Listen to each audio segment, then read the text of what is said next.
আসসালামু আলাইকুম গাইস। আজকে আমরা আছি বাংলাদেশের 64তম জেলা ঝালকাঠিতে। আজকে ঝালকাঠির বিভিন্ন এরিয়া আমরা ঘুরে ঘুরে দেখব এবং আপনাদেরকে দেখাবো। তো চলুন আমরা সেই এরিয়াগুলো ঘুরে ঘুরে দেখি এবং আপনাদেরকে দেখাই। তো গাইস, এখন আমরা আছি ঝালকাঠির অন্যতম বিখ্যাত জায়গা মিনি পার্ক, যেটাকে মানুষ মিনি পার্ক হিসেবে চিনে এবং এটা খুবই জনপ্রিয়। এখানে খুব সুন্দর বসার জায়গা আছে, পাশাপাশি এখানে কিছু দোকানপাট আছে, ওদিকে নদী আছে, নদীর পাশে ট্রলার আছে, আপনি চাইলে ওপারে যেতে পারবেন। ওপারে নল সিটি থানা অবস্থিত। এই জায়গাটা এতটা সুন্দর, আর এই জায়গায় বসে ছবি তুলতে খুবই ভালো লাগে। এখানে ভ্রমণ পিপাসু যারা আসে তারা এখানে বসে ছবি তুলতে খুবই পছন্দ করে। আর এইদিকে একটা ফুড এক্সপ্রেস নামক একটা দোকান আছে, এদিকে গেট আছে, খুবই সুন্দর। আসলে এখানে খুব সুন্দর আবহাওয়া, ভালো লাগে এখানে আসতে। আপনারা আসবেন। ঝালকাঠি আসবো আর খাবো না তা কি হয়? আমরা এখানে বিভিন্ন ফুড টেস্ট করার চেষ্টা করব, তা আপনারা আমাদের সাথেই থাকেন। গাইস, আমরা বেলপুরি এবং এখানে দেখতে পাচ্ছেন ফুচকা এটি অর্ডার করছি। আর প্রায় বিকেল হয়ে আসছে, আমরা ভাতের বদলে এগুলো খাচ্ছি।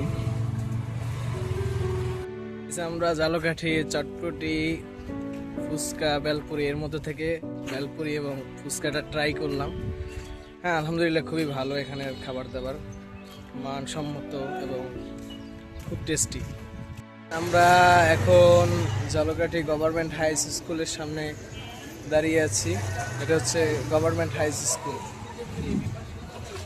এবং এখানে ছেলে মেয়ে উভয়ই লেখাপড়া করে।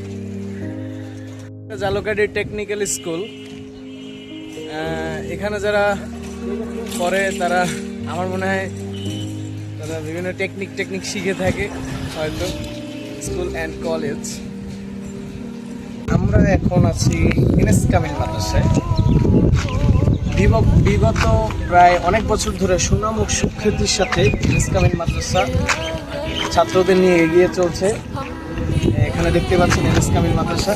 এনএস কামিল মাদ্রাসা বর্তমান বাংলাদেশের একটি গর্ব বলতে পারেন, কারণ এনএস কামিল মাদ্রাসা বিগত কয়েক বছর ধরে সুনাম ও সুখ্যাতির সাথে তারা বাংলাদেশের প্রথম স্থান অধিকার করে আসছে।